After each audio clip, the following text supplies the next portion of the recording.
What do you do when you have all of these constant distractions pulling you from reaching your financial goals or simply keeping you from overdrafting on your bank account or making sure that you're not getting financially distracted?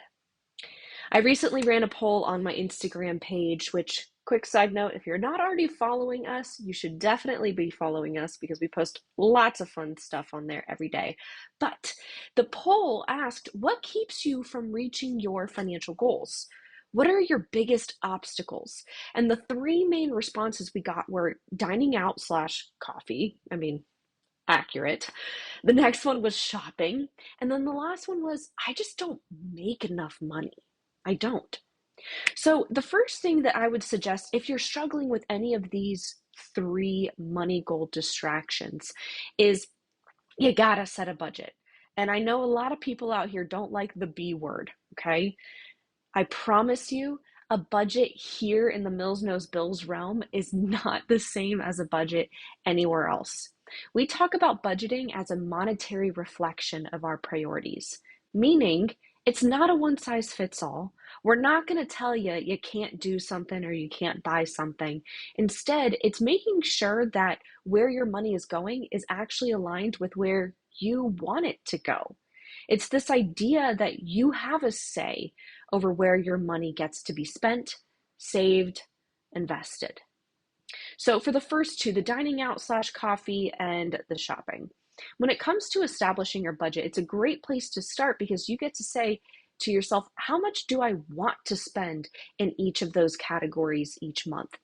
Give yourself the buffer. No one else is putting that buffer on you. And when it comes time during the month where you want to make an expense, ask yourself, is this purchase really important to me? Is it my priority? And if it is, does it fit within that allotted amount that you've given yourself each month? If it doesn't, well, then you need to ask yourself, is there something else that is not of higher priority in my budget that I need to reallocate this money towards instead? For example, let's say that you are already spent on your dining out budget for the month, but you really need that extra shot of espresso at Starbucks. Is that $5 to $10 purchase outside of that allotted amount worth foregoing that $5 or $10 towards another goal that you have in your budget? And if it is, go for it. That's fine. That maybe means that you need to reallocate where your money is going in your budget. But if it's not, you're not telling yourself that you can't afford that purchase. Instead, you're saying, this isn't my priority. I have another priority instead. I want to put this money down towards a home, towards my retirement, towards a 529 plan for my child. You see, it's a mindset shift. If you wanted to spend your entire paycheck on Starbucks, no one's going to stop you. It's just a matter of what else is a priority in your life. For many of us, that's a roof over our head, food in our belly, clothes on our backs, and all other necessary expenses.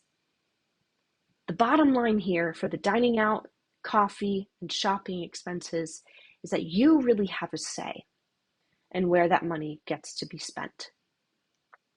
Now, for the folks out there that said, I just don't make enough. Okay, first thing, set that budget. And then when it comes time to looking at your numbers in your budget, see what you want to be spending in each category and identify how much of a deficit you're at each month. Why is this important? Well, it's not to make you feel guilty or embarrassed or ashamed. In fact, it's meant to say, man, I really could use an extra $500 each month. All right, now you have a game plan that you get to work towards. Because if you just said, I need to make more money, and if I ask, well, how much, and you don't have a response, then you can't come up with a solid game plan to cover that difference.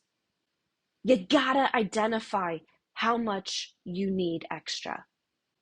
So for those of you that maybe need that extra $500 a month, there's a few different things you can do. You can ask your current employer for a raise. You can switch jobs, maybe apply elsewhere. That's the easiest way to get a raise is to move companies. You can start a side hustle. And for my variable income earners or entrepreneurs out there who already are in control of their finances, identify what you need to do to generate that extra $500 each month. How many more products do you need to sell?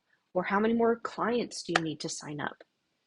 You see, it all boils down to a budget and your mindset behind that budget. Stop allowing your guilt to be an additional distraction. Look at your numbers, look at your finances, and then say to yourself, this is my priority and this is what I need to do in order to reach my goals.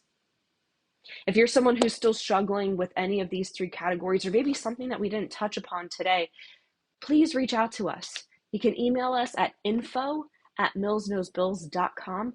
We are more than happy to answer any questions you may have, put you in the right direction, and provide you with any resources that may be of support.